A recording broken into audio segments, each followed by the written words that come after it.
If you tell me or you refer to yourself as a hoe, and I say, okay, hoe, is that being disrespectful? Or is that referring to you how you prefer to be referred to? That's your pronouns. You said that that was how you wanted to be referred to as a hoe. Y'all call each other bitches. Y'all disrespect each other. You say yes, bitch. You call each other niggas. That wasn't even a woman thing.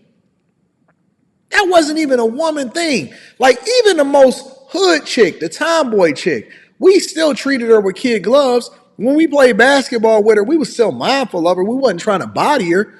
Now y'all like, nah, come with your best. Hit me with the best. Snatching dreams out the air. We can't tell what the difference is between a man and a woman anymore. Now we got to ask you what your pronouns are. Women is out here giving niggas the herp. Chicks over there in Houston is giving you the 2-for-1 special, the chlamydia and the herpes at the same time. You coming with 3 kids from 2 different baby daddies and we supposed to... Okay, so, all right. Objectively speaking, where is the credit and where does it deserve to go? Because the women that are valuable, we value them. The women that are valuable, we value them. You can't have an Ebony K. Williams on every other fucking platform coming up and talking about what men are and what women don't deserve and all of this shit. You got Melissa Ford, who ain't even from here, from fucking Canada. None of these women can get a man, but then they sitting here talking about how low the bar is.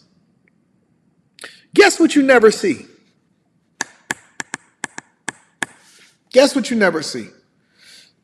Men that are valuable, you never see him having a hard time finding women that want to be with him. What you do see him having a hard time doing is being able to vet through the ones that he actually want to even take serious or consider. But now men are saying, well, you know what? We don't have to deal with this shit. And we can start talking about the stuff that we want to talk about. And we can hold the women accountable that's doing us disrespectful and dirty. And we're not going to let them shut us up. And we're going to support each other.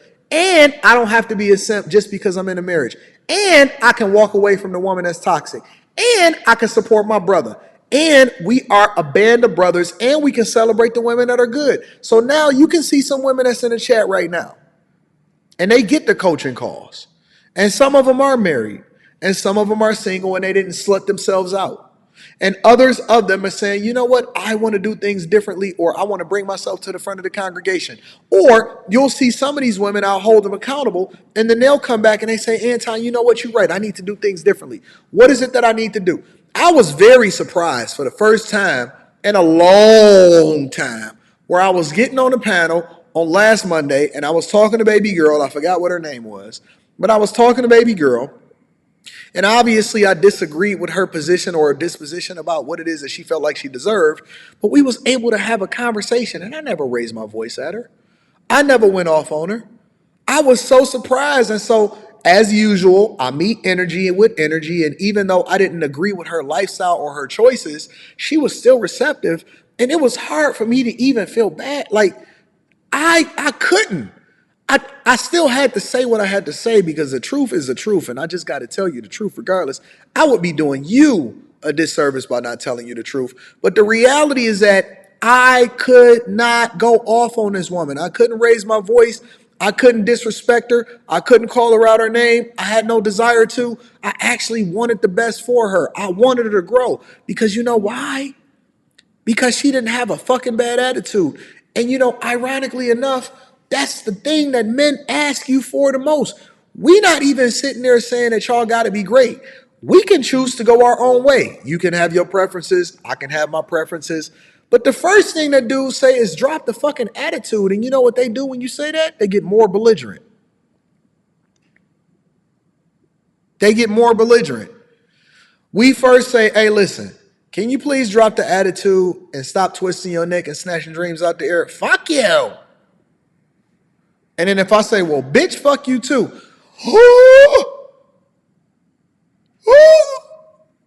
I was talking to Rita other day, and she was recalling a conversation that I had with one of the girls that was on a previous panel on another channel that I used to be on a regular basis, right?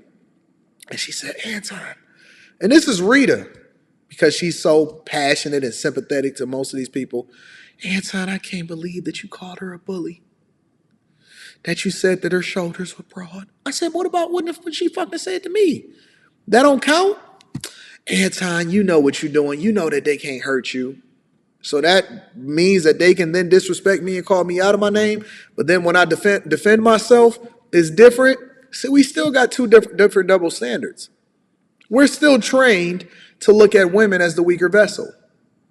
Even though women are telling us, well, we don't want to be looked at as the weaker vessel.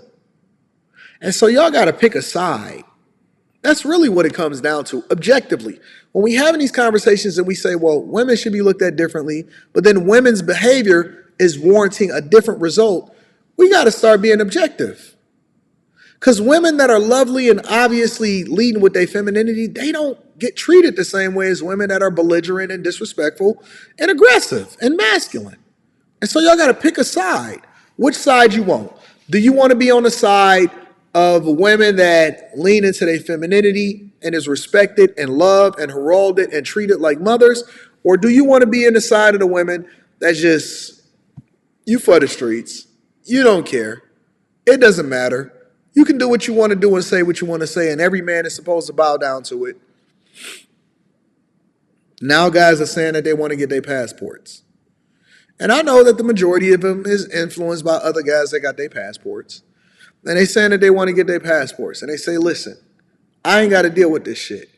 I can go to a whole nother country where my dollar stretches further, and then I can deal with women that are more submissive and they got a better attitude than the women that are. And listen, they're not even doing nothing crazy. They're not even asking for nothing crazy. You know why they're getting their passports? Well, some of them is getting it for the wrong reasons. Well, let's remove those. Let's talk about the guys that actually is doing it for the right reasons. You know why they getting their passport? Attitude, raised to think like a wife. That's it. Even the women that are overseas can't even speak fucking English, but they know how to get a man. Come on now. Listen, think about it. Even the women that are overseas, they can't even speak no English. Speak no English. But they able to finesse y'all and outmaneuver y'all and out-competition y'all in order to get the man that they want. I see women say this one insult all the time, and they say, he gay, or girl, they don't want us, they want each other.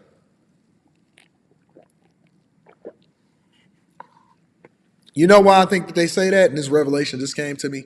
Simple explanation. You know why I think that they say that? Because I think that they want each other. Women don't even do stuff to impress men no more. Women don't even do anything to impress men no more. They do it to impress other women. Think about it. They don't want us. They want each other.